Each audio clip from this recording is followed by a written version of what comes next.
What's up, what's up, what's up, what's up, what's up? Come on, come on, come on, yay! Welcome back to the Haitian American Cuisine channel.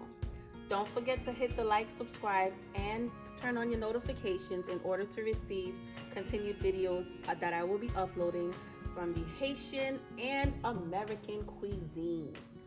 Today, I'm excité, aka excited to share with you guys how I make my fried goat, also known as Haitian Tasso Kabrit.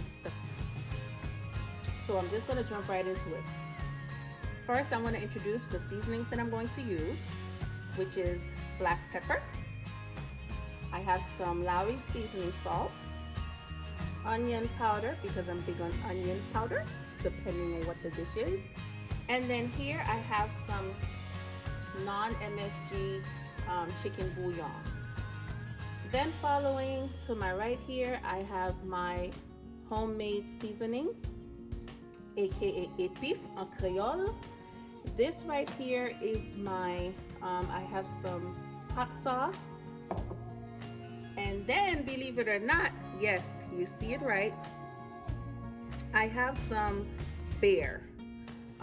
When I am making my kabrit, yes, I do put beer in it. I've learned as a young child that when you put beer in the kabrit, of course, obviously this is to people that are okay, you know, with alcohol. If you're not, you know, if you don't drink alcohol and you don't consume alcohol, or if you're expecting, or it's against your religion, then, you know, obviously then you would just leave that out. But I wanted to add, to let you guys know what the advantage is when you use beer in your kabrit. The advantage is, first and foremost, for anyone that doesn't know, goat has a very strong smell, or I should say a very strong scent to it. So when you use the beer, it offsets it. I mean, there are so many different ways to making it, but again, I'm sharing with my viewers how I make it. I've seen some people, they'll cut up like sour orange and lime and leave it in the water that's boiling. That's all good too. But again, if you add beer, not only does it take away the smell, but it helps to tenderize the meat so much differently. I promise you, if you haven't already tried it, do so and let me know what you think. All right, so let's just jump right into it. I'm gonna move on and show you guys how I'm going to marinate the goat meat. In this particular video, I did not share with you guys how I clean it because I have a separate video that I will be uploading soon on how I clean my meat. I just think that it's helpful for my viewers to not be overwhelmed with too many things in one video. So again, you guys will see me uploading a video of how I clean my meat, whether it's goat meat, whether it's beef, whether it's chicken. But I will be sure to include in the descriptions how this goat meat was cleaned. So let's get right into it. So I'm just gonna move my camera over. And this is my nice, fresh goat meat.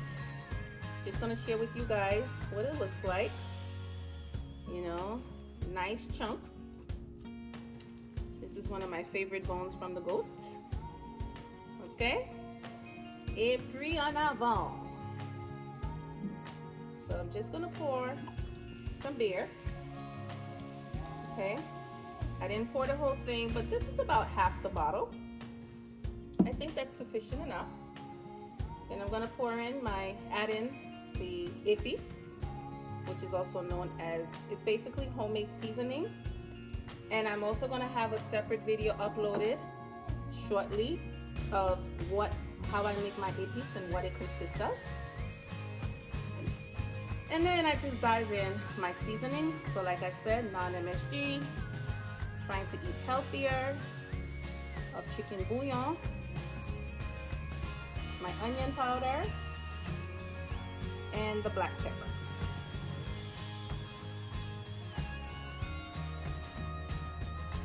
Gotta keep my hands out the camera for you guys. So I apologize about that. And then now, just gonna add a little bit of that Matouk. That's the brand that I use, which will also be included in the description box. And as you guys can see, I'm wearing my gloves because some of my meats I just like to mix. You know, I'm not gonna use a spoon. I just want to make sure the beer is evenly distributed, the seasoning gets in there, and there you have it.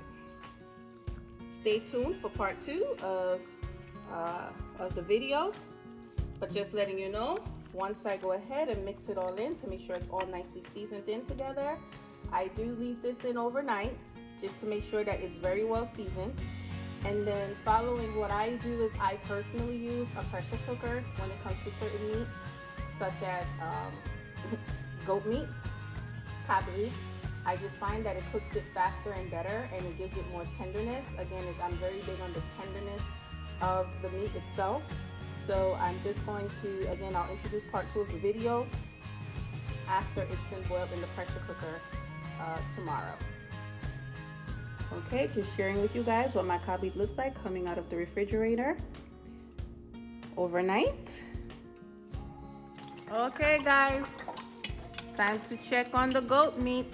Ooh, you see how good that looks, guys? It's so tender that literally the meat can fall off the bone.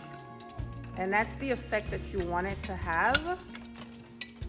Okay, got on bel kabrit, mes amis. Looking good and smelling good. So I have my deep fryer prepped. And now I'm just going to start to fry the kabrit, which is what it makes it tasso. Tasso means basically fried. Okay. So here we go, guys. Get ready to hear that grease popping.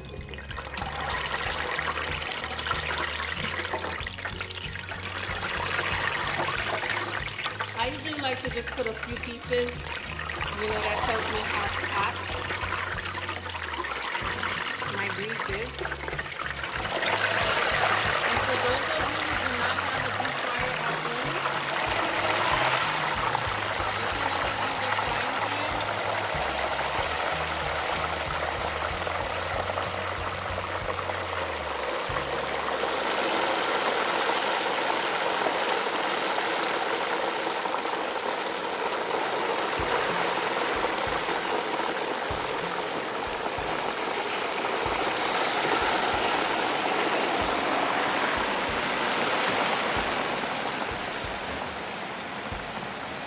you was ready.